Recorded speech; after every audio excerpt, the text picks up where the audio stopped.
Hi friends, ఒకరోజు మీరు flight ఎక్కబోతున్నారు అనుకోండి. బోర్డింగ్ సమయంలో మీ కళ్ళ ముందే ఓ విజన్ కనిపిస్తుంది. That plane explodes in mid air taking hundreds along అని. అంటే ఆ ఫ్లైట్ పేలిపోతుంది, వందల మంది చనిపోతారు అని. మీరు షాక్ అయి వెనక్కి తగ్గుతారు. కొంతమంది మీ మాటలు నమ్మి దిగిపోతారు.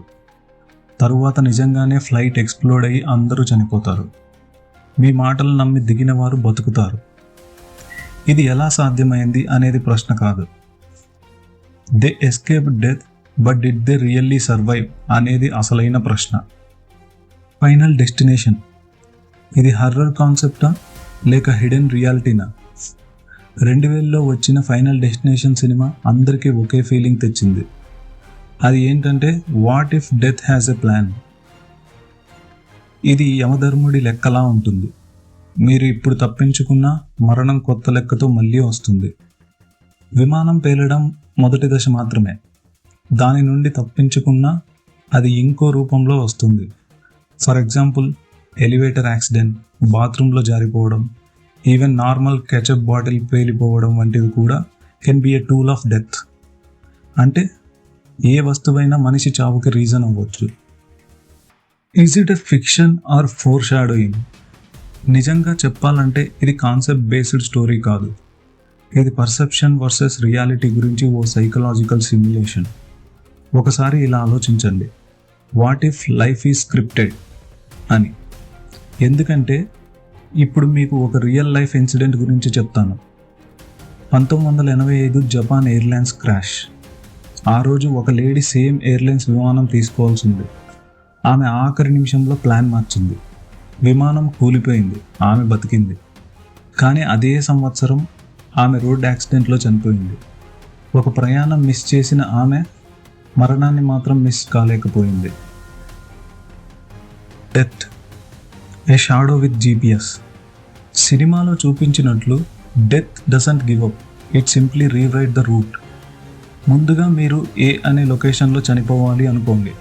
మీరు అప్పుడు తప్పించుకుంటే GPS లాగా న్యూ లొకేషన్ అప్డేట్ అయ్యి చివరికి సేమ్ డెస్టినేషన్కి తీసుకెళ్తుంది.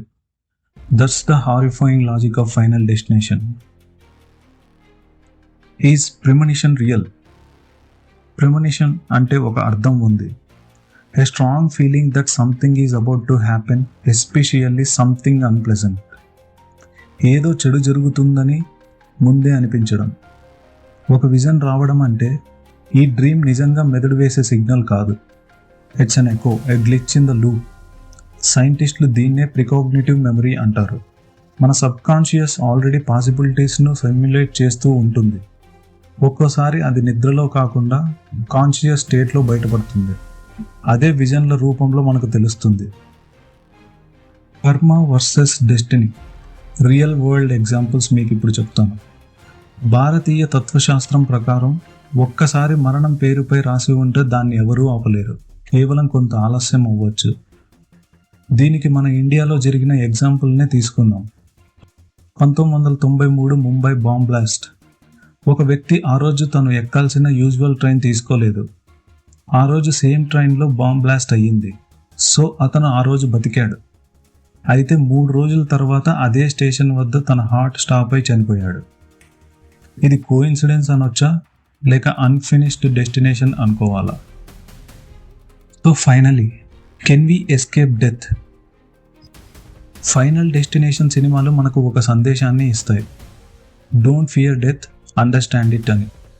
మనం చనిపోతామని తెలుసు, కానీ ఎప్పుడు ఎక్కడ అనేది మనకు తెలియదు. అది మన జీవితం మీదే ప్రశ్న వేస్తుంది. We can't stop death, but we can choose how we live before it reaches us అని. సో ఇందులో మనం తెలుసుకోవాల్సింది, బతకడం అనేది మన చేతుల్లో ఉండకపోవచ్చు, కానీ జీవించడంలో మనం తీసుకునే ప్రతి డెసిషన్ దానికి అర్థాన్ని తీసుకురాగలదు. Final Destination is not about death, it is about respecting life. ఇలాంటి డీప్ థాట్స్, రియల్ ఇన్సిడెంట్స్, అంతులేని ప్రశ్నలు మీ మనసులోనూ ఉన్నాయా? మీరు కొత్తగా రిలీజ్ అయిన ఫైనల్ డెస్టినేషన్ బ్లడ్ లైన్స్ మూవీని చూసారా? కమెంట్లో చెప్పండి.